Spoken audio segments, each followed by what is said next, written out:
জয় রাধে। আজ ভক্তি পর্ব নিয়ে আলোচনা করব। ভক্তি পর্ব এক। এক বুড়ি প্রতিদিন বৃন্দাবনে ফল বিক্রি করেন।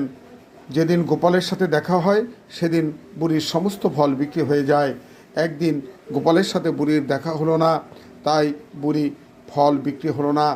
বুড়ি কোনো ফল বিক্রি না করতে পারে বাড়ি এসে গোপালকে সেবা দিচ্ছে আর বলছে, গোপাল, তুমি আজ আমাকে দর্শন দিলে না, আমার কোনো ফলও বিক্রি হলো না, সমস্ত ফল ঝুড়িতে রয়ে গেল।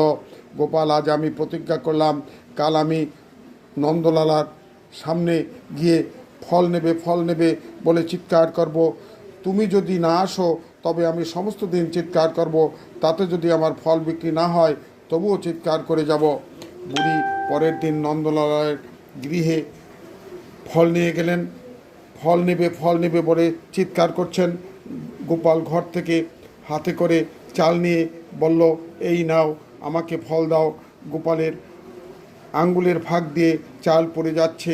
বুড়ি দেখছে গোপাল যেন হাতে করে কী নিয়ে আসছে।